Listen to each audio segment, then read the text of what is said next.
So now that the boards have had all the delaminated edges glued, the next step is to coat the bottom to prevent moisture from the bilges wicking up through the plywood and lifting the top veneer that we've very carefully glued back in place.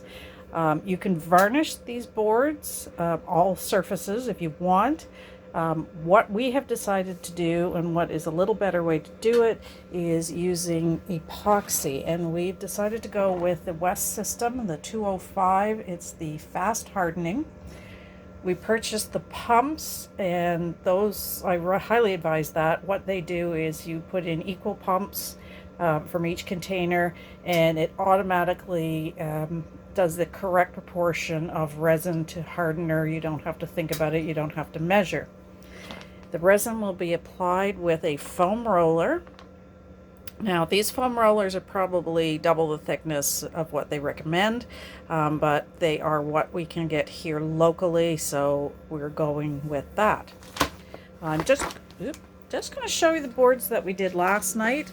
You can see that beautiful gleaming surface. These boards got 2 coats of resin. It soaks right into the wood. It's not going to let any moisture from the bilge wick up into that wood. We did the bottoms and we did the sides only. The tops will have, that you see, will have 6 or 8 coats of varnish. So you don't want to epoxy the top sides. You just want to varnish the top sides. So this is the next board we're going to do. Unfortunately, we don't have a big basement that we can lay out all these boards. We've got this little tiny room in our house. Our garage isn't heated. It's a separate building, so we have to do them just a couple at a time. This board was sanded, cleaned, and we used Varsol to clean all the dust off. You want to make sure there's no dust from sanding left on the board. And then John is going to mix the epoxy. So John's going to mix up the epoxy.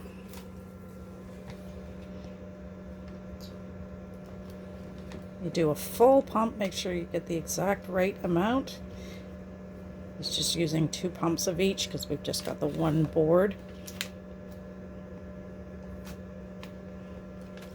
Now this has to be carefully and thoroughly mixed for approximately a minute, at least a minute. You can see it's a nice clear, slightly ambery looking epoxy.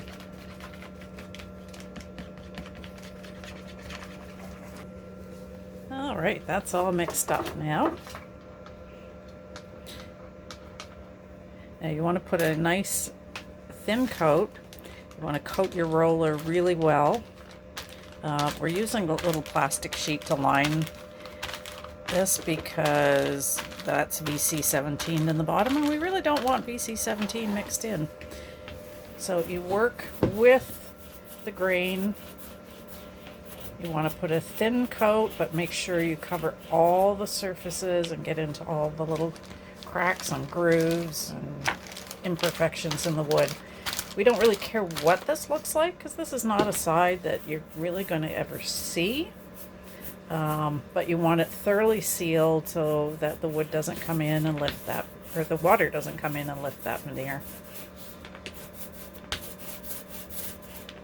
Now, the experts say to go back and tip this with a foam brush.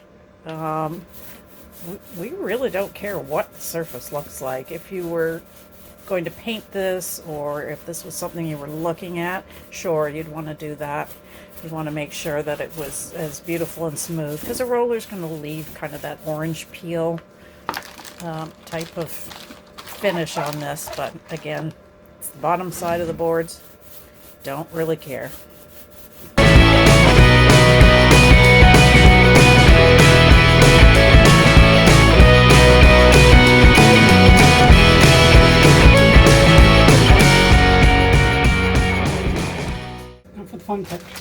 All right, so the boards that we did last night, we used a foam brush to do the edges, and it actually wasn't a really great method.